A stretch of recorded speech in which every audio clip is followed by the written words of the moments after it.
வேதத்தை எடுத்துக்கொள்வோம். ஏசாயா தீர்க்கதரிசன புஸ்தகம் 4 முதல் 7 வரை உள்ள வசனங்களை வாசிக்க கேட்கலாம். ஏசாயா 7வது அதிகாரம் 4 முதல் 7 வரை உள்ள வசனங்கள். நீ அவனை நோக்கி, சீரியர் எப்ராயிமோடும் ரெமலியாவின் மகனோடும் உனக்கு விரோதமாக ஆலோசனை பண்ணி நாம் யூதாவுக்கு விரோதமாய் போய் அதை நெருக்கி அதை நமக்குள்ளே பங்கிட்டு கொண்டு அதற்கு தபேயாலின் குமாரனை ராஜாவாக ஏற்படுத்துவோம் என்று சொன்னது நிமித்தம் நீ பயப்படாமல் அமர்ந்திருக்க பார். 7வது வசனம். கர்த்தராகிய ஆண்டவர் அந்த ஆலோசனை நிலை நிற்பதில்லை, அதன்படி சம்பவிப்பது இல்லை என்றார். இந்த நாளிலே பேசும்படி ஆவியானவர் சிந்தையில கொண்டு வந்த வார்த்தை இதுதான். எதிரியின் திட்டங்கள் முறியடிக்கப்படும். எல்லாரும் சத்தமா விசுவாசத்தோடு சொல்லுங்க, எதிரியின் திட்டங்கள் முறியடிக்கப்படும். ஒரு விஷயம் கூட சொல்லுங்க, எதிரியின் திட்டங்கள் முறியடிக்கப்படும். ஒரு விஷயம் கூட சொல்லுங்க, சத்தமா ஆமென் சொல்லுவோமா? அப்போ எதிரி என்ன பண்றான்? ஏன் எதிரி திட்டம் போடுறான்? ஆமென் சொல்லுங்க. இதை சொன்ன எதிரியா திட்டம் போடுறான்? ஏன்னா அவர் நமக்காக திட்டம் போட்டதுனால. ஹல்லேலூயா. ஒருத்தனை திட்டம் போட்டு தூக்கணும்னா அவன் எவ்வளவு பெரிய ஆளா இருக்கணும். ஹல்லேலூயா. ஆமென். ஈவினிங் 7 மணிக்கு ஒரு கொசு வருது. காலையில் குடும்பம் எல்லாம் கூட்டு, எங்க வாங்க இங்க வாங்க, இந்த மேப்பர் இது இந்த டோர் வழியா வரும்போது நீ இங்க பேட் வச்சு நிக்கணும். அது அந்த இப்படி ஏதாவது திட்டம் போடுவோமா? நம்ம திட்டம் போட மாட்டோம். பார்த்த உடனே அடி. ஒரு வாட்டி இப்படிதான் இதுலேருந்து பேசிட்டு இருக்கும்போது ஒரு பிரதர் பேசிட்டு டப்புன்னு அடிச்சிட்டாரு. நான் சொன்னேன், என்ன பிரதர்? கொசு. அப்புறம் நான் பார்த்துட்டே இருந்தேன், அவர் முகத்தில் ஏதாவது கொசு வருமா. அவருக்கு நல்ல நேரம் வரல. நான் சொன்னேன், அது கடிச்சா கூட இவ்வளோல எடுத்துட்டு போவோம், இப்போ அடிச்சு பார்த்த உடனே அடி. அப்போ அது ஞாபகம் வந்துச்சு. ஆனா பாருங்க, எதிரி என்ன பண்றான் தெரியுமா? திட்டம் போடுறேன். ஏன் தெரியுமா? அப்படிலாம் உன்னை தொட முடியாது. இதுக்கு இப்படி ஆமென்னு சொல்லுவீங்க. அப்படியெல்லாம் உன்னை தொட முடியாது. ஏன்னா உன்னை குறித்த தேவ திட்டம் பெரியது. ஹல்லேலூயா. அதனால தாங்க என்ன அடி வாங்கிட்டு வந்திருக்கிறீங்க.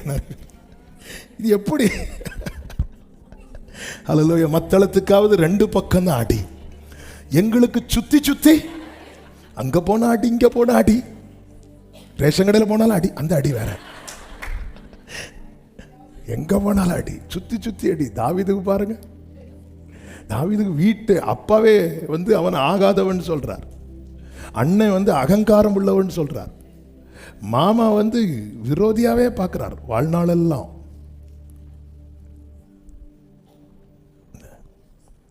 வாழ்நாள் ஃபுல்லா விரோதி. மனைவி அற்பமா பார்க்கிறார். இன்னும் தாவீது எங்க போவார்? கடைசி ஆறுதலுக்கு மனைவிட்ட போனா போச்சு. சிலர் ஒன்றும் சொல்ல மாட்டாங்க, வாங்க முடிஞ்சு. அடுத்து ஆசையா ஒரு பையனை வளர்க்குறான், அழகான பையன். யாரு? அப்சலோம். அப்பாவை பாத்தியலான்னு கேட்குறான். எதுக்கு? கொல்லுறதுக்கு. எங்க போ? அதான் சொல்றேன், எனக்கு மட்டும் சிறகு இருந்திருந்தா எங்கேயாவது போயிருப்பேன். ஆனால் அந்த தாவீது சொல்லுகிறார், நான் சாகாமல் பிழைத்திருந்து கர்த்தருடைய செய்கைகளை விவரிப்பேன். அதனாலதான் கலங்கும் போது தாவீது, என் ஆத்துமாவே நீ ஏன் கலங்குகிற, நீ ஏன் தேங்குற? தேவனை நோக்கி. அவர் ஒன்று அப்படி பண்ணல. உங்க அப்பா உன்னை ஆகாதவனாய் பார்த்தது போல ஆண்டவர் ஒன்ன பார்க்கல. உங்க அண்ணன் உன்னை அகங்காரம் உள்ளவனாய் பார்த்தது போல ஆண்டவர் உன்னை பார்க்கல. உன் மாமா உன்னை சத்துருவா பார்த்தது போல ஆண்டவர் உன்னை பார்க்கல. உன் மனைவி உன்னை அற்பமா பார்த்தது போல ஆண்டவர் உன்னை பார்க்கல. உன் மகன் உன்னை விரோதியா பார்த்தது போல ஆண்டவர் உன்னை பார்க்கல. நீ தேவனை நோக்கி காத்திரு. என் முகத்துக்கு ரட்சிப்பு என் தேவனுமா இருக்கிறவரை நான் இன்னும் துதிப்பேன். ஹல்லேலூயா. சத்துரு ஏன் திட்டம் பண்றான் அப்படின்னா, அப்படி பிளான் பண்ணாம அவனால தொட முடியல. அதனால ஹெவியா அவன் பிளான் பண்றான். நல்லா புரிஞ்சுக்கோங்க தேவ பிள்ளைகளே. சத்ரு திட்டம் போட்டான், போடுகிறான், போட்டுக்கொண்டிருக்கிறான். நல்ல கவனமா கேட்கணும். இனி செய்திக்குள்ள போறோம். எல்லாருக்கும் அல்ல, சிலரை தொடுவான், பிளான் போட்டு அடிப்பான். அதான் இன்னைக்கு செய்தி. அந்த இதை முறியடிக்கணும்.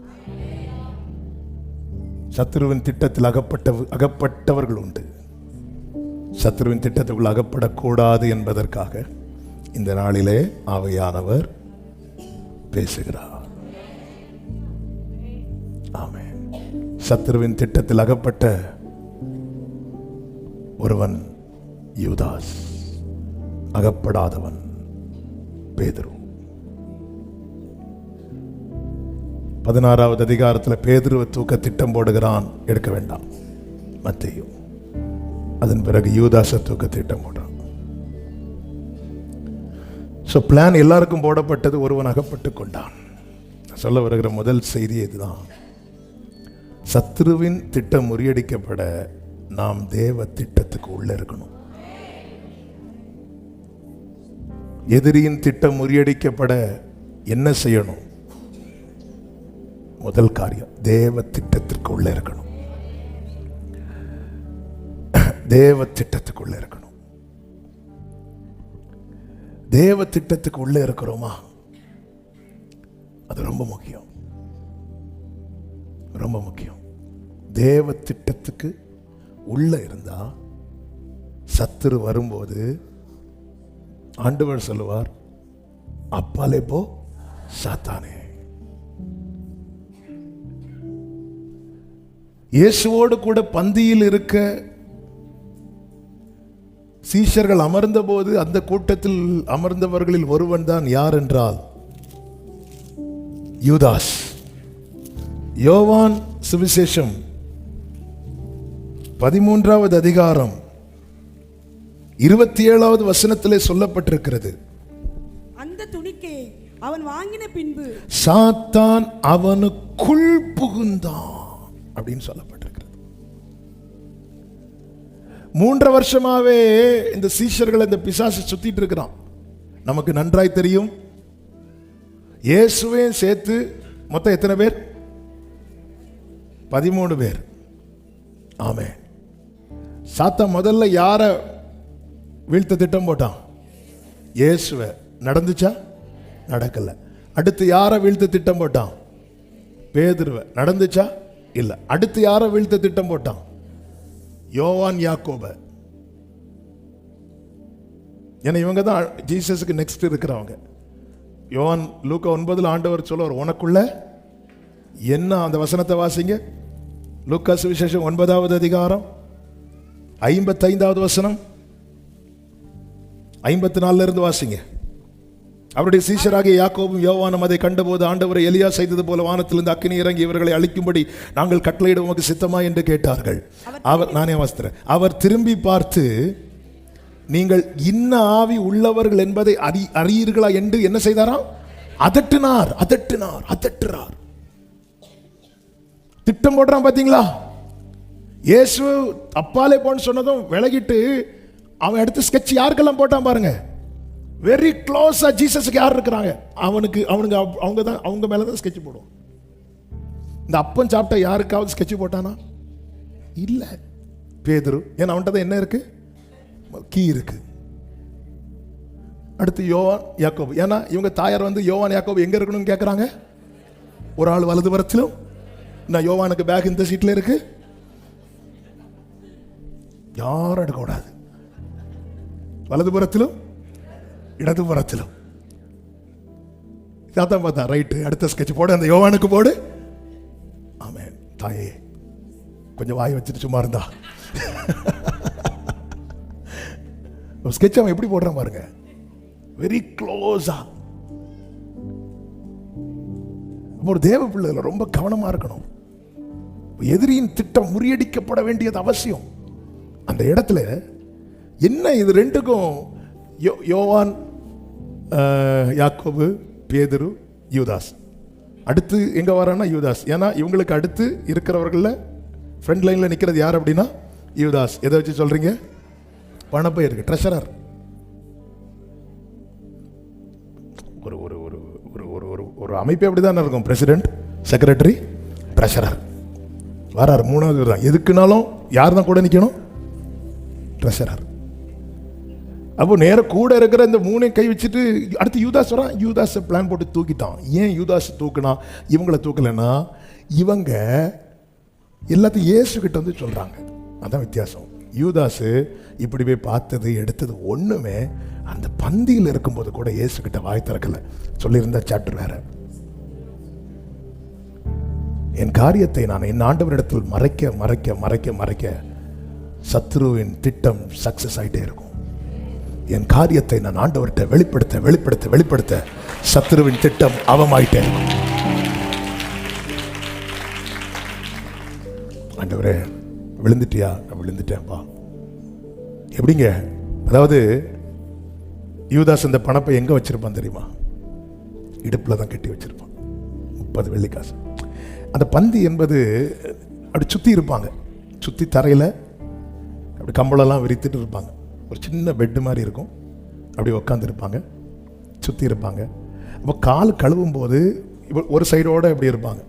நம்ம பல ஆங்கிளில் இருப்போம். இங்கே அப்படி இல்லை. அந்த ஒரு சைடோட காலை வச்சுட்டு அப்படி இருப்பாங்க. அப்போ ஒரு சைடை கழுவிட்டு அடுத்த சைடு கழுவும் போது இந்த காலை அப்படி மாற்றி வைக்கணும்ல. அப்படி இந்த காலை அப்படி மாற்றும் போது ஒரு சவுண்டு கேட்குது. என்ன சவுண்டு தெரியுமா? இந்த பணப்பையில் இருக்கிற காசு, வெள்ளி காசுல. இயேசுக்கு தெரியாதா? சவுண்டு கேட்கும் போதாவது இவனுக்கு எங்க நம்ம சர்ச்சில் இருக்கும்போது ஃபோனை சைலண்டில் போட மறந்துட்டோம். திடீர்னு ஐயோ அம்மான்னு சவுண்ட் வரும். அதாவது அந்த ரிங்டோன் அப்படி வரும்போது பதறி இல்லை, அந்த சில்லற சவுண்டு கேட்கும் போதும் கூட அவனுக்கு உணர்வு இல்லை. ஆண்டவரே இப்படி தெரியாம வாங்கிட்டேன்பா. மறைக்கிறான். தன் பாவங்களை மறைக்கிறவன் வாழ்வடைய மாட்டான். அதுவரை திட்டத்துக்குள் பயணித்து வந்தவன் இப்பொழுது திட்டத்தை விட்டு வேற பிளான் போட்டு போறான். அவன் பிளான் போட்டு வெளியே போனதும் சத்துரு வெளியே சரியா அந்த வலைய வச்சிட்டு இருக்கிறான். இந்த எலி வந்து ஆகாரம் எடுக்க எலி பொறிக்கு உள்ள போகும். திரும்பி வரும்போது என்ன இங்க இருந்த டோர காணவே இல்லை. இவன் அப்படி அவர் எழுந்து புறப்பட்டான். அந்த ஐக்கியத்தை விட்டு அந்த இயேசுவோடு இருக்கிற அந்த அந்த தேவ திட்டத்துக்கு உட்பட்டு வந்தவன் தானே. இவன் திருடனும் வரலையே. இவன் திருடன் தான். இவன் துரோகி. இப்படிதான் பைபிளே சொல்லப்பட்டிருக்கு. இவன் கூட இருந்தே கால வரக்கூடியவன். அது தாவீதை வச்சு எழுதிட்டார். என் கூட அப்பம் புசித்தவன் குதிகாலை. சிலருக்கு சுபாவெல்லாம் போட்டோ பார்த்தாலே தெரியும். சும்மா அவன் அப்பம் புசித்தவன் குதிகாலை தூக்கினான். அவன் லூக்கா எழுதுறார் அவன் துரோகி அப்படின்னு. யோவான் சொல்ற அவன் திருடனா இருந்தபடியா. இப்படிலாம் எழுதி இருக்கிறாங்க. இயேசுவுக்கு தெரியும். இவங்களுக்கு என்ன, யோவான் யாக்கோபுக்கு வரம் இருக்கு. ஆண்டவர் கிஃப்ட் கொடுத்து ஏற்கனவே அனுப்பியாச்சு. அந்த இடத்துல இயேசுகிட்ட கேட்காமலே இப்பொழுது அக்கினி இறங்கி இவர்களை அழிப்பதாக சொல்லியிருந்தா அந்த இடம் வேற. அவங்க பிசாசின் திட்டத்துக்குள்ள தவறி இருப்பாங்க. ஆனா இவங்களை இயேசு கிட்ட தான் வந்து நிக்கிறாங்க. ஆண்டவரை நான் செய்யட்டுமா, அப்படி செய்யட்டுமா, இப்படி செய்யட்டுமா. அப்போ அதட்டுறாரு. அதட்டப்பட்டு அதட்டப்பட்டு அதட்டப்பட்டு இவர்கள் திட்டத்தை விட்டு விலகாதபடி காக்கப்படுகிறார்கள். ஆனா யூதாஸ் என்பவன் எல்லாத்தையும் மறைச்சிட்டான். இயேசுவோடு இருந்து நீங்க மற்றவங்கள்ட்ட எல்லாம் மறைக்க, ஆனா இயேசு கிட்ட நீங்க மறைக்க மறைக்க மறைக்க உங்களை குறித்த சத்துருவின் திட்டம் வந்து பலப்பட்டு கொண்டே இருக்கும். திட்டத்துக்கு உட்பட்டால் எதிரியின் திட்டங்கள் எல்லாம் முறியடிக்கப்படும். இயேசு கிறிஸ்து பிதாவின் சித்தம் செய்வதற்காகவே வந்தேன் என்கிறார். லூக்கா 19 யோவான் 6:38 என் சித்தத்தின் படி அல்ல, என்னை அனுப்பினவருடைய சித்தத்தின் படி செய்யவே நான் வானத்திலிருந்து இறங்கினேன் அப்படிங்கிறார். இதனுடைய ரிசல்ட் என்ன அப்படின்னா, லூக்கா 19:47-48 வசனங்களில் அவர் நாடோறும் ஜெபாலயத்தில் உபதேசம் பண்ணி கொண்டிருந்தார்.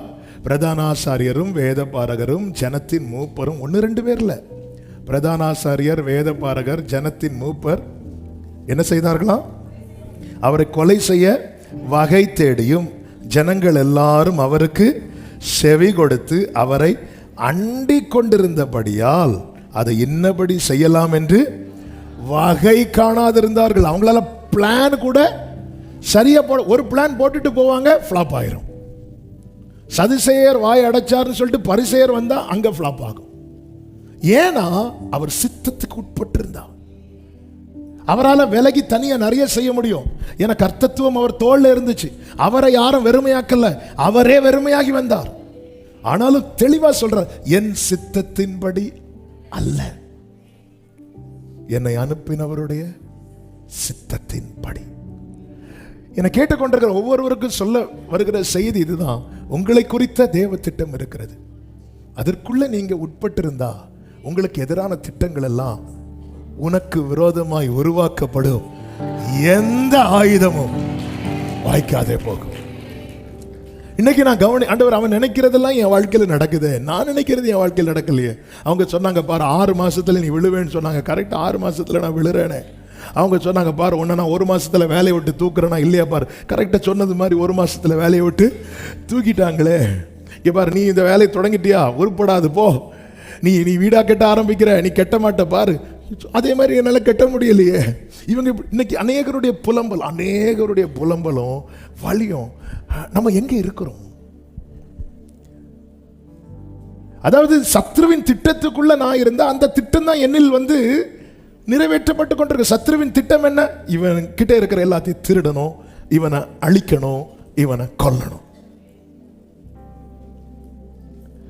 பிதாவின் திட்டம் என்ன? இவனுக்கு ஜீவன் உண்டாகணும், இவன் பரிபூரணம் அடையணும். நான் எந்த திட்டத்துக்குள்ள இருக்கிறேன்? மாம்சமும் மனசும் விரும்புகிறத தான் நான் செய்வேன், என் இஷ்டப்படி தான் நான் டிராவல் பண்ணுவேன் என்றால் சத்ருவின் திட்டத்துக்குள்ளே அகப்படுவது ரொம்ப எளிதாக இருக்கும். அதே நேரத்தில் கர்த்தரோடு ஆண்டவரே என் வாழ்க்கையில் டெய்லி, அதனால தான் ஆண்டவர் ஜெபிக்க அந்த பரமண்டலங்களில் இருக்கிற எங்கள் பிதாவே என்கிற ஜெபத்தை ஆண்டவர் சொல்லி கொடுக்கும்போது கரெக்டாக அப்படியே சொல்லணுங்கிறதுக்காக அல்ல, அதில் சொல்லப்பட்ட வார்த்தையை பாரு, உம்முடைய சித்தம். ஸோ இது நம்மளோட டெய்லி, அதாவது ஒரு காரியத்தை ஆண்டவர்கிட்ட கேட்குறோம், கண்டிப்பாக நமக்கு அது வேணும். அப்போ நம்ம அது எப்படி கேட்போம் தெரியுமா? எப்படியாவது எனக்கு தானே. ஆனால் எப்படி கேட்கணும் தெரியுமா? இது உங்களுக்கு சித்தம்னா. ஆனால் சில இடத்துல நமக்கு அப்படி கேட்க மனசு வராது. ஒருவேளை ஆண்டவருக்கு சித்தம் இல்லைன்னா சில சொல்லுவாங்க, பாஸ்டர் இப்போ இந்த காலேஜில் இடம் கிடைக்க தேவனுக்கு சித்தமாக இருக்கும்படி ஜெபம் பண்ணுங்க.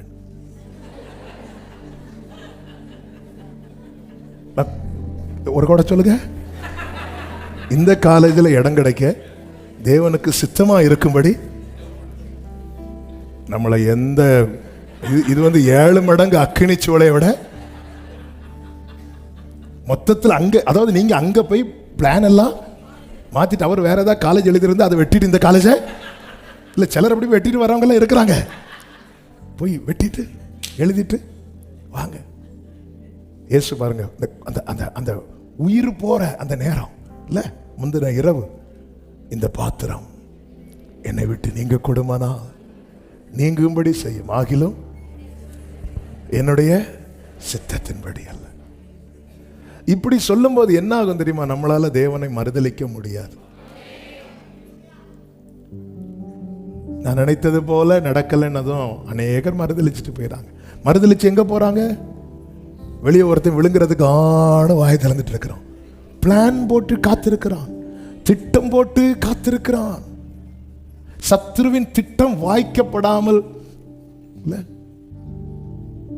அவன் உருவாக்கி வச்சு ஒரு ஆயுதம் யூஸே பண்ணாம இருந்து அந்த ஆயுதம் என்ன ஆயிரும்? மழுங்கிரும். சத்ருவின் திட்டங்கள் அப்படி போகணும். ஹல்லேலூயா. கடைசியில் அந்த ஆயுதத்தை வச்சு ஒரு பழத்தை வெட்டினா கூட பழம் என்ன செய்யாது? பழம் பட்டு ஆயுதம் வேணா துண்டாகும். ஏன்னா அது யூஸே பண்ணாம மழுங்கி உனக்கு விரோதமாய் உருவாக்கப்படும், உனக்கு விரோதமாய் நியாயத்தில் எழும்பும் எந்த நாவையும் அவன் நினைக்கிறது அப்படியே நடக்குது. அவன் இப்படி சொல்லி இப்படி ஒரு பார்வை பார்த்துட்டு போனாங்க பிரதர்.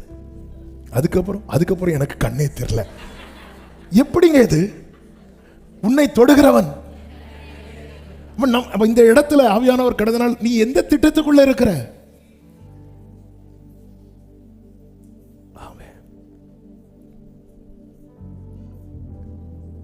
வீட்டுக்கு வெளியே வந்த ஒரு முட்டை இருக்கு பிரதர், சந்தோஷம். அதுல ஏதோ வரைஞ்சிருக்காங்க, நான் வேற அதை தாண்டிட்டேன். நீங்க தாண்டிங்க, சும்மா போக வேண்டியதானே. அது எனக்கு ஏதோ ஆயிருமோ. அடுத்த நாள் தெரியாம அவங்க எங்கேயா கீழே விழுந்து லைட்டா காலில் அடிபட்டு முட்டை. ஏன் வருது? எத்தனை முட்டை எங்க அப்பா எத்தனை முட்டை எடுத்து போட்டாங்க தெரியுமா? எத்தனை முட்டை. ஆமா, இன்னைக்கு கிருபையினால முட்டைக்கு குறைவில்லை. ஒரு காரியம் நம்முடைய வாழ்க்கையில, சத்துருவின் திட்டம் நம்முடைய வாழ்க்கையில வாய்க்கப்படுதுன்னா தேவ திட்டத்துக்குள்ள நாம் இல்லை.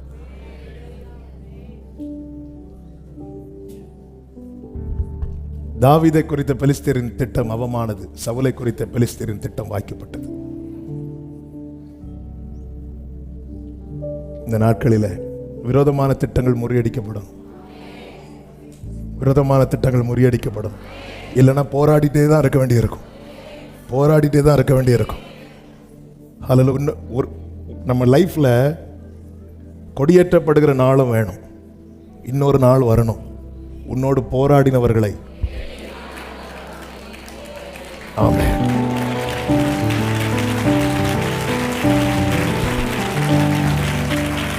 ஹல்லேலூயா. பவுல் நான் என்ன செய்ய சித்தமாக இருக்கிற 2 சித்தத்துக்கு தன்னை விட்டு கொடுக்கிறான். தேவ சித்தத்துக்கு ஒப்பு கொடுக்கிறான். எவ்வளவு பிளான் பண்ணாங்க தெரியுமா பவுலை தூக்குறதுக்கு? ஏன்னா பவுலுங்கிறது ஒரு என்ன சொல்ல, அப்படிப்பட்ட ஒரு முக்கியமான பர்சனா, எல்லா நிலையிலும் இருந்தவன் இப்படி மாறிட்டான். நீ சித்தத்துக்கு உன்னை விட்டு கொடுத்துட்டேன்னா யார் யாரை வச்சு சத்துரு பிளான் போடுவானே தெரியாது. இப்படிதான் ஒரு விசை பவுலை ஆலோசனை சங்கத்துக்கு முன்பாக கொண்டு வந்து நிறுத்துகிறார்கள். அந்த ஆலோசனை சங்கத்துக்கு முன்பாக நிறுத்தி அங்க வந்து பவுல் வேற ஒரு குண்டை தூக்கி போட்டார். நான் வந்து உயிர்த்தெழுதலை விசுவாசிக்கிறேன் பார்த்தாரு. அந்த இடத்துல 2 கூட்டத்தார் இருக்கிறாங்க, பரிசேயரும் சதுசேயரும் இருக்கிறாங்க. சதுசேயருக்கு எது மேல நம்பிக்கை கிடையாது, உயிர்த்தெழுதல் மேல நம்பிக்கை கிடையாது. பரிசேயர்களுக்கு எது மேல நம்பிக்கை கிடையாது, பரிசேயர்கள் உயிர்த்தெழுதலை நம்புறாங்க, சதுசேயர் உயிர்த்தெழுதலை நம்பல. ஆனா இவங்க 2 சேர்ந்து இப்ப யாருக்கு எதிராக வராங்க? பவுலுக்கு எதிராக வராங்க. பவுல் பார்த்தார், ஓகே டக்குனு இவங்களுக்குள்ள நான் உயிர்த்தெழுதலை பிரசங்கிக்க வந்தேன்னா அவ்வளோ அங்கே 2 பேருக்கு அடி கலகம் உண்டாயிட்டு அடுத்து கொஞ்சம் ரியலைஸ் பண்ணுறதுக்குள்ள அங்கேருந்து சேனாபதி என்ன பண்ணிட்டான்னா பவுலை வந்து சேஃபாக ஒதுக்கிட்டு அங்கேருந்து பவுல் எஸ்கேப் ஆயாச்சு. அப்பாடா எஸ்கேப் ஆயாச்சுன்னு நினைக்கும் போது நைட்டு ஆண்டவர் வந்து அவங்ககிட்ட பேசுகிறார். அப்போஸ்தலர் 23வது அதிகாரம் 11வது வசனத்தை வாசிங்க. அன்று ராத்திரியிலே கர்த்தர் பவுலின் அருகே நின்று, பவுலே திடன்கொள், என்னை குறித்து எருசலேமிலே சாட்சி கொடுக்கிறது போல ரோமாவிலும் சாட்சி கொடுக்க வேண்டும் என்றார். பிரச்சனை முடிஞ்சிட்டுன்னு பார்த்தா நைட்டு வந்து கர்த்தர் சொல்லுகிறார், பவுலே திடன்கொள். அதாவது சும்மா இருக்கிற ஒருத்தனை பார்த்து பயப்படாதேன்னு சொல்றாருன்னா அடுத்து பயப்படக்கூடிய ஏதோ ஒன்று வரப்போகுதுன்னு அர்த்தம். அல்லேலூயா. சும்மா பவுலுக்கு எப்படா அங்கிருந்து இந்த அம்பை வாங்கி இங்கே குத்தி, இந்த அம்பை வாங்கி இங்கே குத்தி நம்ம எஸ்கேப் ஆகிட்டோன்னு சொல்லிட்டு இருக்கும்போது பவுலே திடன்கொள், அடுத்த பிரச்சனை ரெடி ஆயிட்டு. ஏங்க வாழ்த்துதலே என்னவாகுமோன்னு மரியாள் என்ன பண்ணாங்க? கிருபை பெற்றவளே நீ வாழ்க. அதான் ஒரு என்ன ஒரு மெச்சூரிட்டி. சும்மா என்ன வாழ்த்த மாட்டாரு, ஏதோ ஒன்று அவள் அதை சிந்தித்து கொண்டிருந்தா. நம்ம வார்த்தை வந்து முன்ன பின்ன யோசிக்காம ஐ ரிசீவ் இட், ஆமென், அப்படியே வாங்கிட்டு அப்புறம் போய் நீ தண்ணீரை கடக்கும் போது ஆமென் ஆண்டவரே தண்ணீரை கடக்கணுமா, நீ அக்னியில், எஸ் எனக்காக தான் கத்த பேசினார். ஆண்டவரே நான் ஒழுங்கா தரையில நடந்துட்டு இருக்கிறேன், இனி என்ன நீங்க அக்னியில நடத்துறீங்களா? அதாவது என்னுடைய நாளையை பார்த்தவர் தான் இன்னைக்கு என்கிட்ட பேசிட்டு இருக்கிறார். ஆமென் சொல்லுங்க பார்க்கலாம். ஆமென். அன்பு சகோதரா, அன்பு சகோதரி, என்னை கேட்கிற அன்பு சகோதரா சகோதரி, உங்கள் நாளையை அறிந்தவர் தான் இன்று உங்களோடு பேசிக் கொண்டிருக்கிறார். நல்ல கையை தட்டி ஆமென். திடன்கொள், திடன்கொள், நீ சாட்சி கூற வேண்டும் அப்படின்னார். தூங்கி எழும்பனா விடியற்காலத்தில் இன்னொரு சம்பவம் நடக்கு. அடுத்த நாள் காலையில் அந்த வசனம் வாசிங்கள். 12வது வசனம். விடியற்காலமான போது யூதரில் சிலர் ஒருமித்து தாங்கள் பவுலை கொலை செய்யும் அளவும் புசிப்பதும் இல்லை குடிப்பதும் இல்லை என்று சபதம். என்ன பிளான்! சத்துருவை வீழ்த்தும் வரைக்கும் நான் உபவாசத்தை நிறுத்த மாட்டேன்னு ஒருத்தராவது பிளான் போடுறோமா? இல்ல இல்ல. சத்துரு எப்படி பிளான் போட மாட்டீங்களா? அந்த பவுலை நாங்க வீழ்த்துறது வரைக்கும் கொலை செய். அதுவும் என்ன எப்படி தெரியுமா? ஒருமித்து. இந்த ஒன்னஸ் படிக்கணும்னா சத்துருவை பார்க்கணும். ஒரு சரீரத்துக்குள்ள 6000 பிசாசுகள் வந்து இருக்குது. ஒரு டிஸ்டர்பன்ஸ் இல்லை. நம்ம இங்கிருந்து இப்படி இடிச்சு என்ன பிரச்சனை? அதுவும் இயேசு அந்த பிசாசுகளை விரட்டும் போது 2000 பண்டிகள் 3 பிரிஞ்சு ஒவ்வொரு பண்டிக்குள்ள 3. என்ன ஒரு டிசிப்ளின்! என்ன இதெல்லாம் வந்து கரெக்டா 3 அங்க அடி போடல. நீ என் கூட வா, நீ என் கூட வா. அழகா அது பாட்டுக்கு பிரிஞ்சு என்ன இதெல்லாம் அது பாட்டு ஒரு பிரச்சனை கிடையாது. அது உள்ளே வந்துட்டு ஆண்டவரே எங்களை ஏன் கஷ்டப்படுத்த வந்து நாங்கள் எதாவது கேட்டோம், எங்களுக்கு இடம் வாங்கி தாங்க, நாங்கள் இருக்கிற இடத்துல அட்ஜஸ்ட் பண்ணிட்டு ஒன்றும் இல்லை. அது 3 பிரிஞ்சு உடனே இமீடியட்டாக 2000 பண்டி 6000 பேய்னா ஒரு பண்டிக்குள்ளே 3 கரெக்டாக போச்சு. கரெக்டாக எல்லாம் கொஞ்சம் கடலில் ஒரே இடத்துல. இங்கே பாருங்க, யூதரில் சிலர் ஒருமித்து தாங்கள் பவுலை கொலை செய்யும் அளவும் புசிப்பதும் இல்லை. இப்படி கட்டுப்பாடு பண்ணவங்க எத்தனை பேரா? 40 பேர் இருந்தாங்க. அடுத்து அவங்க பிளானை பாருங்க. 14-15 வாசிங்க.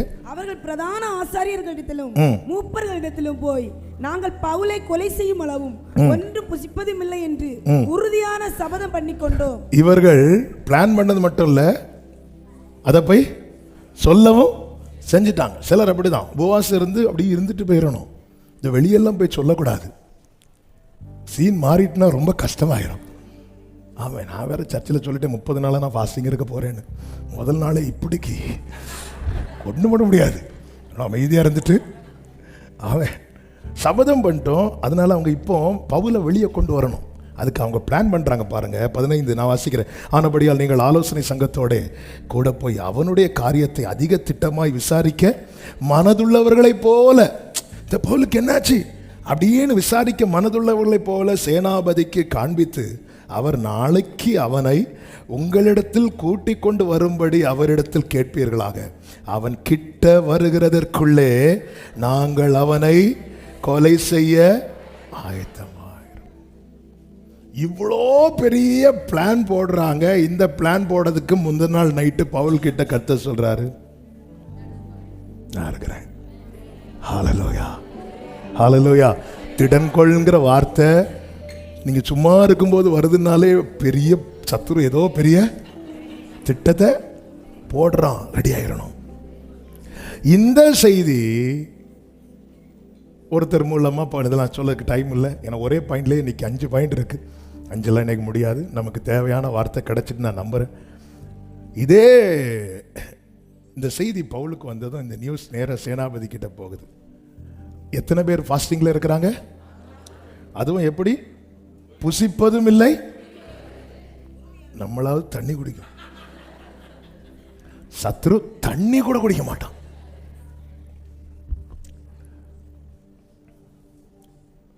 ஆமென். 40 பேர். இப்ப சேனாபதி என்ன பண்றாருன்னா 24வது வசனத்துல பவுலை ஏற்றி தேசாதிபதியாகிய பேலிக்ஸின் இடத்திற்கு பத்திரமாய் கொண்டு போகும்படிக்கு குதிரைகளை ஆயத்தப்படுத்துங்கள். இப்ப பவுல் ஒரு புறம் பவுலை கொலை செய்ய பயங்கர பிளான் நடக்கும்போது, இன்னொரு பக்கம் பவுல் பத்திரமாய் பாதுகாக்க அங்கே ஒரு ஆயத்தம் நடக்கிறது. நீ தேவனுக்கு தேவ திட்டத்துக்கு உட்பட்டவன் ஆனால் திட்டம் போடுற சத்துரு நாளுக்கு நாள் கூடலாம். ஆனால் ஒன்றை புரிந்து கொள், உன்னுடைய ஒரு முடி விழணும்னா கூட தேவன் அனுமதிக்காமல், தேவன் அறியாமல், நீர் அறியா யாதும் நேரிடா என் தலை. நம்ம பாருங்க, எனக்கு என்ன வருத்தம் ஆயிட்டுன்னா, இந்த 40 பேர் என்ன நாங்கன்னு போட்டிருந்தா எப்படி இருந்திருக்கும்? இவங்க அடுத்த நாள் இப்படி பார்த்துட்டே இருப்பாங்க, பவுல் வருவான் வருவான் வருவான் வருவான், வரல வரல, அடி சாயங்காலம் ஆனது மெதுவா ஒருத்தன் சொல்லியிருப்பான். நம்ம தீர்மானம் எடுத்துருக்கோம். அதுவும் பிரதான ஆசிரியர்கிட்ட போய் அந்த பிரதான ஆசிரியர்கிட்ட சொன்ன ஆளை கூப்பிடு, உங்களை யார் இதெல்லாம் வெளியே சொல்லுங்க, உங்களை யார் 30 நாள் ஃபாஸ்டிங் ப்ரேயர்னு சொல்ல சொன்னா? வெறும் ப்ரேயர். யாரும் வீட்டில் அவசரமா கூப்பிடாங்க, வீட்டில் கூப்பிடல. நாங்க அவனை கொலை செய்யும் வரைக்கும் புசிப்பதும் இல்லை. அப்போ பசி எடுக்க எடுக்க அவங்களுக்கு அந்த வைராக்கியம் எவ்வளோ தீவிரம் ஆயிருக்கும். ஆனாலும் 40 பேர் சேர்ந்து போட்ட திட்டம் அல்ல நடந்தது, பரத்திலிருந்து ஒருவர் போட்ட திட்டம் நடந்தது. அந்த திட்டம் நிறைவேறின போது பவுல் சொல்லுகிறார், நல்ல போராட்டத்தை போராடினேன், ஓட்டத்தை முடித்தேன். I have finished my race. I have finished my course. 40 பேர்ல 400 பேர்ல தாவீது சொல்லுகிறான், திட்டத்துக்கு உள்ளே இருக்கிறவன் சொல்லுகிறான், எனக்கு விரோதமாய் ஒரு பாளையமே வந்தாலும். ஆமென் சொல்லுங்க பார்க்கலாம். இன்னொரு காரியத்தை கூட சொல்லுகிறேன். சத்துருவின் திட்டம் அவமாய் போக ஒன்று தேவ திட்டத்துக்கு உள்ள இருக்கணும், ரெண்டாவது தேவ ஆலோசனைக்கு இடம் கொடுக்கணும். 2 ராஜாக்களின் புஸ்தகத்தில் ஒரு சம்பவம் சொல்லப்பட்டிருக்கிறது. 2 ராஜாக்களின் புஸ்தகம் 6வது அதிகாரம் 8 முதல் 10 வரை உள்ள வசனங்களை கொஞ்சம் வேகமாய் வாசியுங்கள். அக்காலத்தில் சீரியாவின் ராஜா இஸ்ரவேலுக்கு விரோதமாய் யுத்தம் பண்ணி இன்ன ஸ்தலத்திலே பாளையம் இறங்குவேன் என்று ஊழியக்காரரோட ஆலோசனை பண்றான். சீரியாவின் ராஜா இஸ்ரவேலுக்கு விரோதமாய் யுத்தம் பண்ணி இப்படி பாளையம் இறங்கி அட்டாக் பண்ணணும்னு ஆலோசனை பண்ணுகிறான். ஆகிலும் தேவனுடைய மனுஷன் இஸ்ரவேலின் ராஜாவினிடத்தில் ஆள் அனுப்பி இன்ன இடத்துக்கு போகாதபடிக்கு எச்சரிக்கையா இரும், சீரியர் அங்கே இறங்குவார்கள் என்று சொன்னான். அப்பொழுது இஸ்ரவேலின் ராஜா தேவனுடைய மனுஷன் தன்னை எச்சரித்து தனக்கு குறித்து சொன்ன ஸ்தலத்திற்கு மனுஷரை அனுப்பி பார்த்து எச்சரிக்கையா இருந்து இப்படி அநேகந்தரம் தன்னை காத்து கொண்டான் என்று சொன்னார். போதும் நீங்க ஃபுல்லா படிச்சு முடிச்சிருக்கீங்க. தன்னை காத்து கொண்டான், தனக்கு எச்சரித்து சொன்னதை குறித்து எச்சரிக்கையாய் இருந்து தன்னை எப்படி காத்து கொண்டானா? அநேக தடவை, 1-2 தடவை அல்ல. அப்போ சத்துரு அதிகமாய் திட்டம் பண்ணுகிறான். தேவன் தம்முடைய ஆலோசனையை சொல்லுகிறார். அநேகர் ஆலோசனை அசட்டை பண்ணினார்கள். 2 நாளாகமம் 33வது அதிகாரத்தில் வேதம் சொல்லுகிறது. 2 நாளாகமம் 33வது அதிகாரம் 10வது வசனத்துல, கர்த்தர் மனாசேயோடும் அவனுடைய ஜனத்தோடும் பேசின போதிலும் அவர்கள் கவனிக்காதே போனார்கள். அதனால அசீரியர் வந்து என்ன பண்ணாங்க? மனாசே முட்செடிகளில் வாசிங்க பிடித்து 2 வெண்கல சங்கிலியா அவனை கட்டி பாபிலோனுக்கு கொண்டு போனார். அப்போ ஒருத்தன் கவனிக்காம போனா அவன் அகப்பட்டுட்டான், இன்னொருத்தன் கவனித்து தப்பிக்கொண்டான். இந்த அசீரியர் ஒரு டைம் 2 டைம்னா சாத்தான் விட்டுருவான். இவன் என்னடா எல்லா பிளான்ல இருந்து எஸ்கேப் ஆகிறான், இதுதான் அவனுக்கு தாங்க முடியல. இனி 2 ராஜாக்கள் 6வது அதிகாரத்துக்கு வாருங்க. 11வது வசனத்தில் சொல்லப்பட்டிருக்கிறது, இந்த காரியத்தின் நிமித்தம் சீரியா ராஜாவின் இருதயம் குழம்பி. எல்லாரும் ஒரு ஆமேன் சொல்லுங்க பார்க்கலாம். சத்துருவுக்கு நம்ம எப்படி குழப்பத்தை கொடுக்கணும் தெரியுமா? அவன் திட்டம் நடக்காம போகும்போது. ஏங்க இப்போ புரியும்படி சொல்கிறேன். நம்ம வந்து ஒரு எக்ஸாம் எலிப்பொறி வச்சுருக்கிறோம். உள்ள எலிப்பொறி எப்படி வைப்பாங்க? அதை ஓப்பன் பண்ணி உள்ள ஒரு கம்பி மாதிரி இருக்கு, அதில் தேங்காவோ ஏதோ ஒன்று வச்சுட்டு ஏதோ ஒன்று வச்சுட்டு, அப்போ இது உள்ளே வந்தாலே என்ன ஆயிரும்? அது அடைஞ்சிரும். ஆனால் இது உள்ளே வந்து தேங்காவையும் எடுத்துகிட்டு போயிட்டு அது அடையாமல் இருக்குன்னா நம்ம அடுத்த நாள் குழம்புவோமா குழம்ப மாட்டோமா? குழம்பி டவுட்டுக்கு நம்ம கையை வச்சு பார்ப்போம், பட் 600 அடி அடிக்கும். இல்லை இன்னொன்று நம்ம செக் பண்ணி தானே வச்சோம், புதுசாக வாங்கி தானே வச்சோம். அப்படி இருந்தோம் இது கரெக்டாக வந்து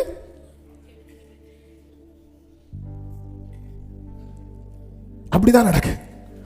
அதுவும் ராஜா பிளான் பண்ணணும்னா அவனுடைய கூட யாரெல்லாம் வச்சிருப்பாங்க, எவ்வளவு ஞானிகள் இருக்கணும். ஏன்னா ஒரு ஆலோசனை மாறினாலே, யாருடைய ஆலோசனை அபத்தமாச்சு பைபிள்ல? அகிதோப்பேல் தான் நினைச்சபடி நடக்கலைன்னு அவன் என்ன பண்ணிட்டான் தெரியுமா? வீட்டு காரியத்தை ஒழுங்குபடுத்தி நேர போய் தூக்கில் தொங்கிட்டான். ஏன்னா அதுக்கப்புறம் எப்படி ராஜாவை ஃபேஸ் பண்ண முடியும்? அப்போ ஒரு பிளான் அவுட் ஆச்சு, ரெண்டாவது பிளான் அவுட் ஆச்சு. அவங்க பார்த்து இன்னும் இவனுக்கு குழப்பம் வந்துட்டு, அப்போ இவனுக்கு டவுட் ஆகிட்டு. என்ன டவுட் ஆகிட்டுனா, அவன் தன் ஊழியக்காரரை அழைத்து, நம்முடையவர்கள் இஸ்ரவேலின் ராஜாவுக்கு உளவாளிகளாக இருக்கிறவன் யார் என்று அப்படி கேட்டதும் அங்கிருந்து ஒருத்தன் சொல்றான். 12 வாசிங்க. அப்பொழுது அவன், ஊழியக்காரரில் ஒருவன், அப்படி இல்லை, அப்படியே இல்லை, என் ஆண்டவனாகிய ராஜாவே, நீர் உம்முடைய பள்ளி அறையிலே பேசுகிற வார்த்தைகளையும் இஸ்ரவேலில் இருக்கிற தீர்க்கதரிசியாகிய எலிசா இஸ்ரவேலின் ராஜாவுக்கு ஒரு தேசத்துல பெரியவன் யாரு? ராஜா. ஆனா அந்த ராஜாவை பார்த்தீங்களா? கர்த்தருடைய வார்த்தை என்ன இருக்கு? ஹல்லேலூயா. ஏங்க, ராஜாவா இருந்தாலும் உயிர் இருக்கிறது வரைக்கும் தானேங்க. அது ஒரு மனுஷனுக்கு பெருசே உயிர் தானே. அதனால தான் பைபிளில் சொல்லப்பட்டிருக்கிறது, செத்த சிங்கத்தை விட உயிருள்ள நாய் வாசியம். இந்த பக்கம் ஒரு சிங்கம் செத்து கிடக்கு இந்த தெருவில், அந்த தெருவில் ஒரு நாய் குறைச்சிட்டு இருக்கு. எந்த தெருவில் போவோம்? நாங்கள் 2 தெருலையுமே போக மாட்டோம். நாங்கள் எதுக்காக போகிறோம்? இந்த பக்கம் போனால் அது சிங்கமாக இருந்தாலும் பிரச்சனை இல்லை. அந்த பக்கம் அந்த நாய் கடிக்கலைனாலும் நம்மளை பார்த்து 2 தடவை குறைச்சாலே நமக்கு பக்கு பக்குன்னு அடிக்கும். அது மோப்பம் பிடிச்சி வந்து துரத்தும். பொதுவாக நாயினுடைய இதே அப்படி தான். கிட்ட போகும்போது நார்மலாக போகிறவங்கள ஒன்றும் செய்யாது தெரியுமா? ஏன்னா அந்த ஹார்ட் பீட் அடிக்கிறது வந்து அதுக்கு அது அப்போ மது எழுமும். எப்படா நம்மையும் பார்த்து பயப்படுறதுக்கு 2 பேர். அதே போல் இந்த பைக்கிலலாம் நீங்கள் போகும்போது பார்த்தீங்கன்னா நாய் துரத்தும். ஆரம்பத்தில் தெரியாது, நம்மளாம் காலெல்லாம் தூக்கி எடுத்து வச்சு. அப்புறம் தான் ஒருத்தர் சொல்லி தந்தாங்க, அப்படி துரத்தும் போது நீங்கள் வண்டி என்ன பண்ணுங்க இல்லை. அதுக்கப்புறம் பைக்கில் போகும்போது யாரும் அப்படி துரத்தும் போது வண்டியை பிரேக் போட்டு நின்று அது யாரையோ பார்த்து குறைச்சது மாதிரி. சரி, அப்போ நீங்கள் இல்லை, நான் எதிர்பார்த்த ஆள் வேறன்னு சொல்லிட்டு இங்கே திட்டம் இஸ்ரவேலின் ராஜாவுக்கு விரோதமாய் போடப்படுகிறது. அவன் என்ன பண்றான் தெரியுமா? ஒரு முறை அந்த ஆலோசனையின் மேன்மை, நான் தான் ராஜா, எனக்கு நீ ஆலோசனை சொல்ல வந்துட்டியா, இப்படி அவன் நினைக்கல. ஆகாவெல்லாம் விழுந்துட்டான். ஆனால் இவன் ராஜா வேண்டாம், எங்கே போகாத, ஓகே போகல, இங்கே இரு. இப்போ சீரிய ராஜாவுக்கு கேள்விப்படுறான், அங்கே எலிசான்னு ஒருத்தர் இருக்கிறான், தேவாவியை பெற்றவன், ஆலோசனை கொடுக்கிறான். அடுத்த வார்த்தை தான் கவனிக்கணும். 13வது வசனம்.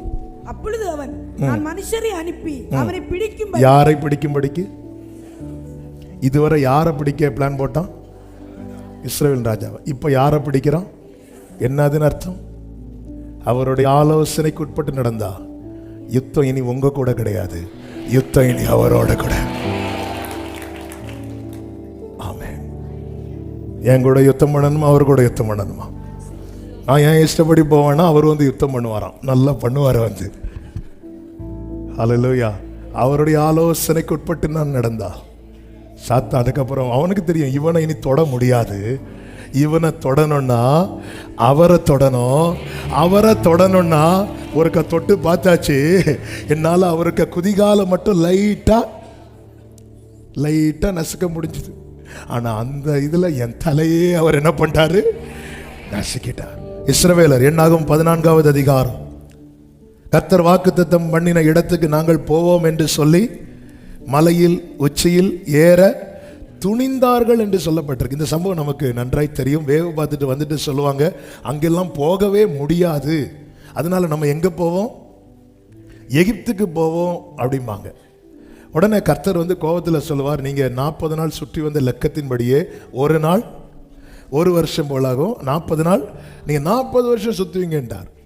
இப்போ இவங்க திடீர்னு பிளான மாத்துறாங்க, இல்ல நம்ம அங்கேயே போவோம் அப்படின்னு.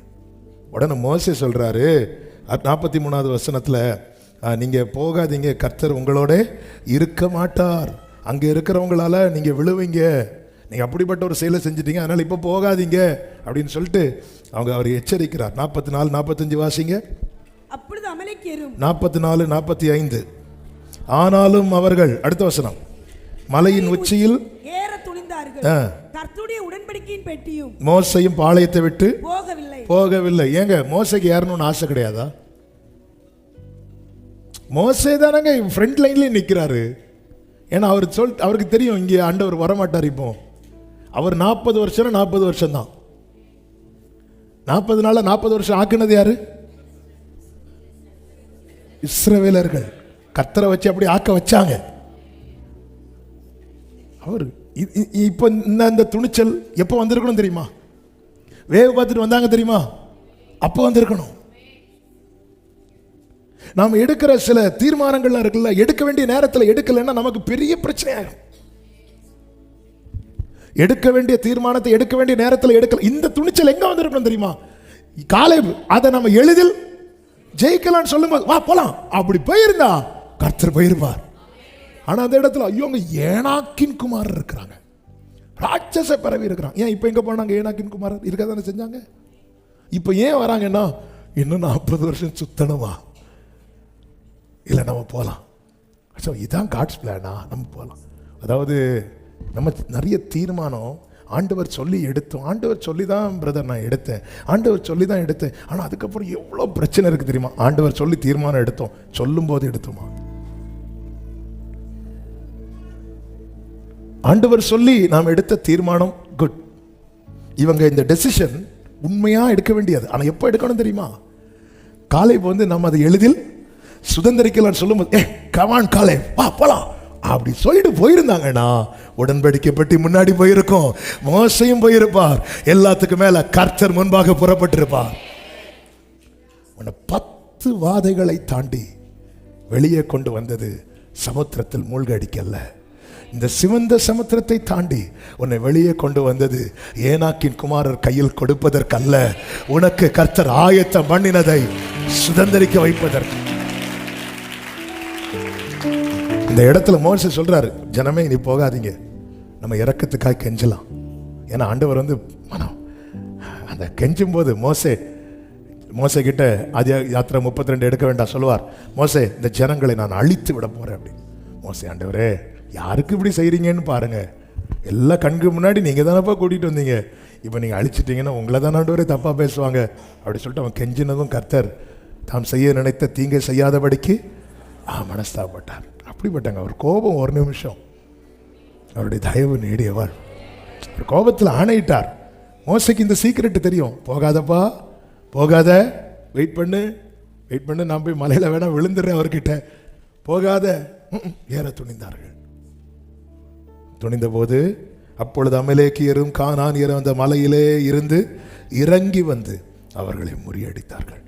ஆலோசனைக்கு இடம் கொடாமல் துணிந்தவர்கள் சத்துருவின் திட்டத்துக்குள்ளே அகப்பட்டார்கள். பிரியமான கர்த்தருடைய பிள்ளைகளே, ஜெயிப்பதற்கு இந்த 2 காரியத்தை சொல்லி நான் ஜெபிக்க விரும்புகிறேங்க. தேவ திட்டத்துக்கு உள்ள இருக்கிறோமா? அப்படி இருந்துட்டோம்னா சத்துரு என்ன திட்டம் போட்டாலும் பலிக்காது. உனக்கு விரோதமாய் உருவாக்கப்படும், அதுதான் சொல்லு, என்ன திட்டம் போட்டாலும். அவன் திட்டம் போட பேப்பரும் பெண்ணும் கையில் எடுக்கிறதுக்கு முன்னாடியே கர்த்தர் சேஃப் பண்ணிடுவார். யோசேப்பிட்ட பிள்ளையை தூக்கிட்டு இங்கிருந்து போன்னு எப்போ சொன்னார்?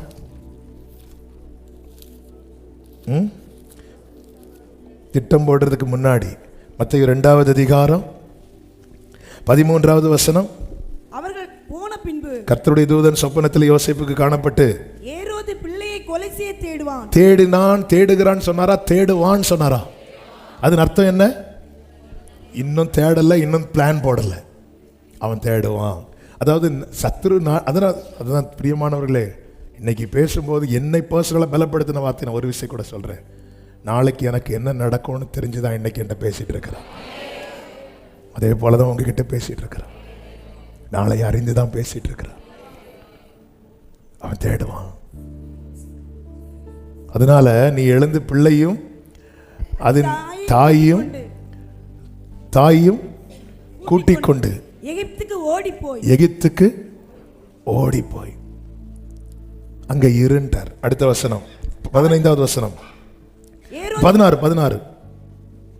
அப்பொழுது தான் சாஸ்திரிகளால், பேதுரு சாஸ்திரிகளால் வஞ்சிக்கப்படல, கர்த்தரால் வஞ்சிக்கப்பட்டான்.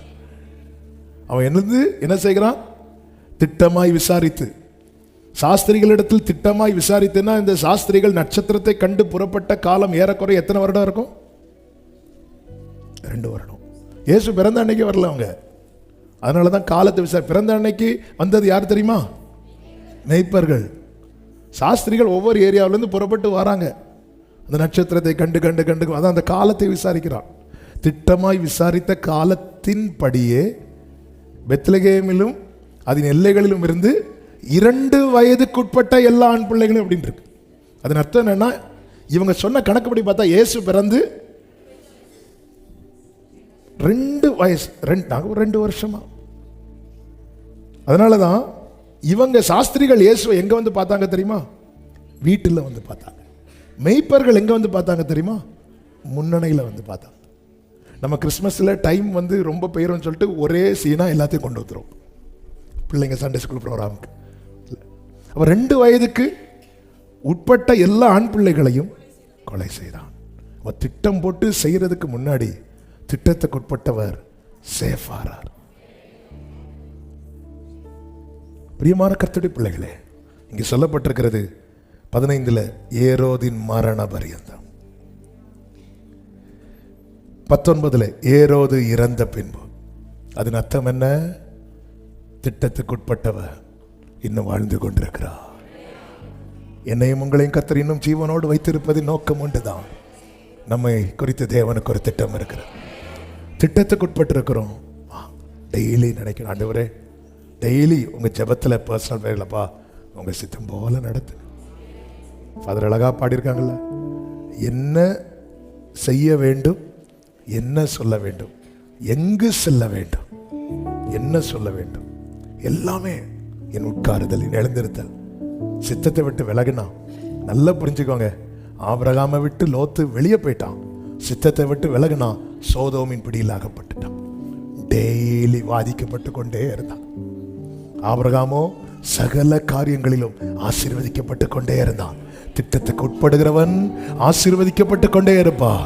திட்டத்துக்கு விலகினவன் சத்ருவால் வாதிக்கப்பட்டு கொண்டே இருப்பான். இந்த திட்டத்துக்கு உட்பட்டு இருக்கணும். அவருடைய ஆலோசனை செவிசாய்த்து கேட்கணும். தாவீது சொல்லுகிறார், உம்முடைய ஆலோசனைகள் எனக்கு எத்தனை அருமையானவைகள், அவைகளின் தொகைகள் அதிகம்.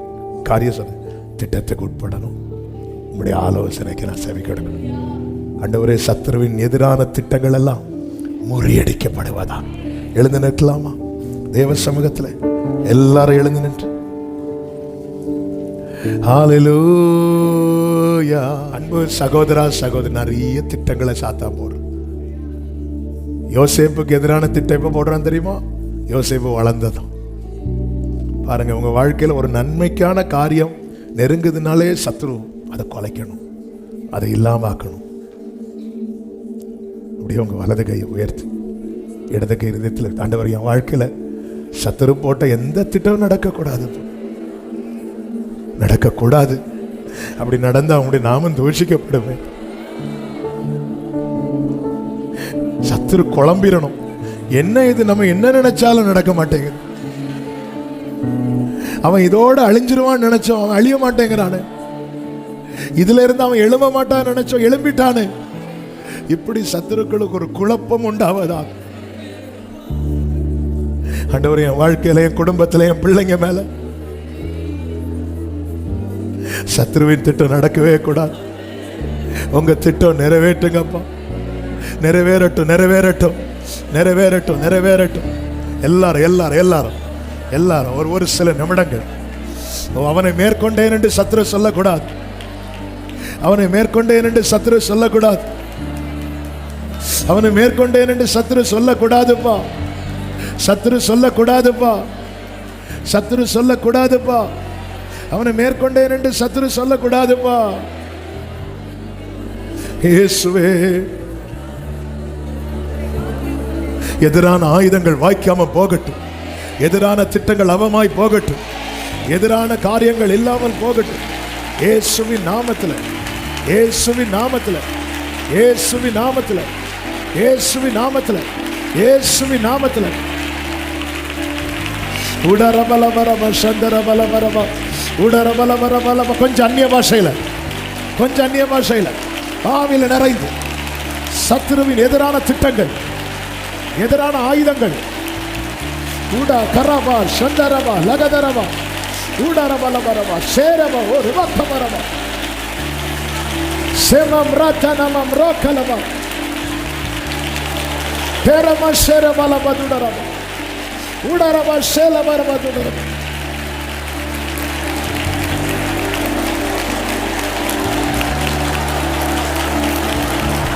விடாதீங்க, விடாதீங்க. சத்ருவின் திட்டம் அவமாகிறது, சத்ருவின் திட்டம் அவமாகிறது, சத்ருவின் திட்டம் அவமாகிறது. இயேசுவின் நாமத்தில், இயேசுவின் நாமத்தில். ஷகபல பதரப ஷதரபகர ரெமம்ரோல மம்ரோ ஷெரமபா ஷெரமம்ரோல பபகரோ. இயேசுவின் அதிகாரமுள்ள நாமத்தில், வல்லமையுள்ள நாமத்தில், இயேசுவின் ரத்தம் ரத்தம் ரத்தம் ஜெயம். எதிரியின் பாளையத்தில் கர்த்தருடைய தூதன் இறங்கி உலாவுகிறான். எதிரியின் பாளையத்தில் சபாபா ரிபாபா உனக்கு விரோதமாய் உருவாக்கப்படும் எந்த ஆயுதமும், எந்த ஆயுதமும் வாய்க்காத போவதாக கர்த்தர் தம்முடைய தூதர்களில் ஒருவனை அனுப்பி சத்ருவின் பாளையத்தில் ஷபாலா துடரமா ஷேமா கராலபா துடரமா. இயேசுவின் நாமத்தில், இயேசுவின் நாமத்தில் விடுதலை விடுதலை விடுதலை விடுதலை. இயேசுவின் அதிகாரமுள்ள நாமத்தில். ஹல்லேலூயா.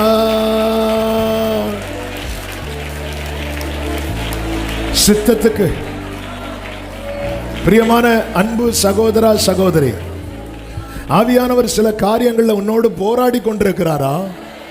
நீ இன்னும் இடம் கொடுக்காம தள்ளிட்டு போறியா? இந்த நேரத்தில் நீ ஒப்புக்கொடு.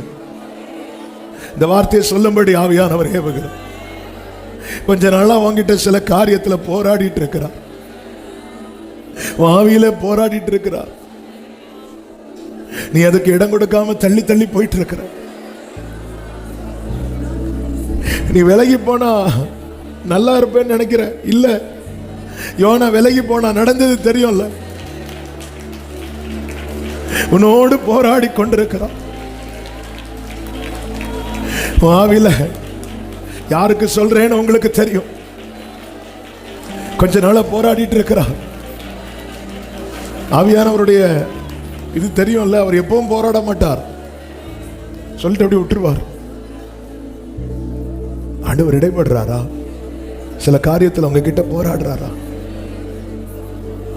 இதை செய் மகளே, இதை செய் மகனே, இதை செய்யாதே.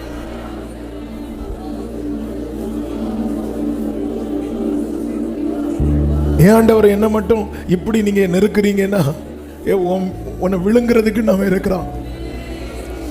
ஆண்டவருடைய ஆசை என்ன தெரியுமாங்க?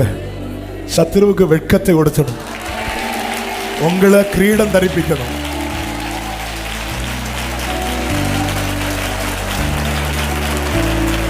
சமகலரபதர ரிபலபதரோ ஷரமலகடரபபா ஷரமலபதரா. விட்டு கொடுங்க, விட்டு கொடுங்க. சித்தத்துக்கு சித்தத்துக்குள்ள வாங்க. தேவ சித்தம், தேவ சித்தம், தேவ சித்தம், தேவ சித்தத்துக்குள்ள சபையை கொண்டு வாங்க. ஒவ்வொருவரை கொண்டு வாங்க. நாங்க திட்டத்துக்குள்ள இருக்கணும். அந்த மேகத்துக்கு கீழே இருக்கணும், அந்த மேகத்துக்கு கீழே இருக்கணும். கிருபை செய்யுங்கப்பா, கிருபை செய்யுங்கப்பா, கிருபை செய்யுங்கப்பா, கிருபை செய்யுங்கப்பா. ஆவியானவர் போராடும் போது கொடுத்துடணும். அப்பதான் கண்கள் விருட்சங்களை பார்க்கும். ஒவ்வொரு முறை தேவ சமூகத்தில் வரும்போது ஒரு ஒரு ஒரு ஒரு லிமிட்டுக்கு மேல நம்ம சரண்டர் பண்ண தயங்குறோம். ஏன்னா நம்ம நிறைய பிளானை வச்சுட்டு இருக்கிறோம். சத்துரு போடுற பிளான்லயும் ரொம்ப மோசமான பிளான் நாம போடுற பிளான். இன்னைக்கு நம்ம ரொம்ப கஷ்டப்படுறதே நாம போட்ட பிளான்னால தானே. அது அப்படி செய்யணும், இப்படி செய்யணும், அது செய்யணும், இன்னைக்கு இருந்து கஷ்டப்பட்டு இருக்கிறோம். God's plan. நீ தெரிந்தெடுக்கப்பட்டவன் அல்லவா, நீ பிரித்தெடுக்கப்பட்டவன் அல்லவா, நீ என் நாமம் தரிக்கப்பட்டவன் அல்லவா.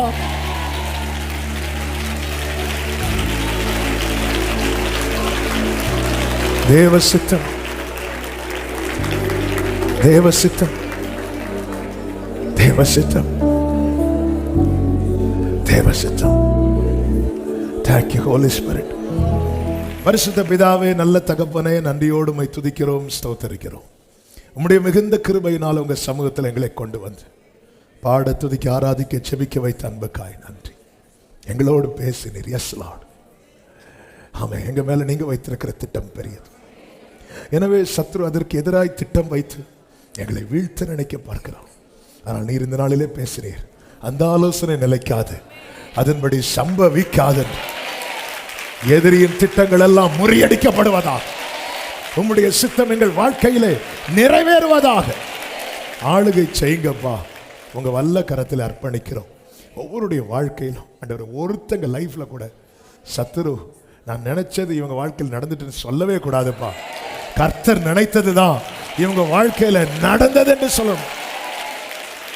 ஆளுகை செய்யுங்கப்பா, உங்க ஆலோசனைக்கு செவி சாய்க்க, உம்முடைய சத்தத்துக்கு செவி கொடுத்து அது அப்படியே உட்கொண்டு நடக்க கிருபை செய்யும். ஜெயமாய் நீரே முன்னின்று எங்களை நடத்தும். மகிமை, கனம், துதி, ஸ்தோத்திரம் அனைத்தும் ஒருவருக்கே செலுத்துகிறோம். இரட்சகர் இயேசு கிறிஸ்துவின் நாமத்தில் பிதாவே, ஆமென். என் ஆத்துமாவே கர்த்தரை ஸ்தோத்திரி, முழு உள்ளமே அவருடைய பரிசுத்த நாமத்தை ஸ்தோத்திரி.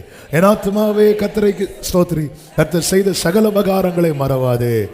ஆமென். நம்முடைய கர்த்தரும் இரட்சகருமாகிய இயேசு கிறிஸ்துவின் கிருபையும், பிதாவாகிய தேவனுடைய அன்பும், பரிசுத்த ஆவியானவருடைய ஐக்கியமும், சிநேகமும், பாதுகாவலும் நம் அனைவரோடும் எல்லா பரிசுத்தவான்களோடு கூட கர்த்தருடைய வருகை மட்டும் தங்கி இருப்பதாக. ஆமென். ஹல்லேலூயா.